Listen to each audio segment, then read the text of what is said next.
First Saturday in Lent. What Jesus taught in Galilee must also be proclaimed in Jerusalem, at the very centre of the faith of Israel. No great popular rising, no expulsion of the Roman power, only for the rest of his days in Jerusalem, the steady, inexorable closing in of the hostile powers. A reading from the Gospel according to Luke. One day, as he was teaching the people in the temple and telling the good news, the chief priests and the scribes came with the elders and said to him, "Tell us, by what authority are you doing these things? Who is it who gave you this authority?" He began to tell the people this parable.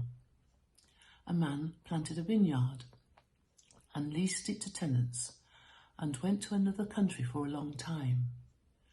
When the season came, he sent a slave to the tenants in order that they might give him his share of the produce of the vineyard. But the tenants beat him and sent him away empty-handed. Next, he sent another slave. That one also they beat and insulted and sent away empty-handed. And he sent yet a third. This one they wounded and threw out. Then the owner of the vineyard said, "What shall I do? I will send my beloved son. Perhaps they will respect him." But when the tenants saw him, they discussed it among themselves and said, "This is the heir. Let us kill him so that the inheritance may be ours." So they threw him out of the vineyard and killed him.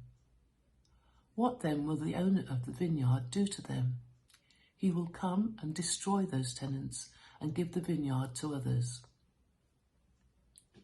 When they heard this, they said, "Heaven forbid." But he looked at them and said, "What then does this text mean? The stone that the builders rejected has become the cornerstone. Everyone who falls on that stone will be broken to pieces, and it will crush anyone on whom it falls." When the scribes and the chief priests realized that he had told this parable against them, they wanted to lay hands on him at that very hour, but they feared the people. Thanks be to God.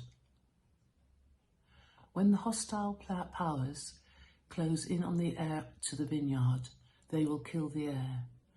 Pray that we may not fall into the ways of hostility, but be ready to stand with Christ in peace.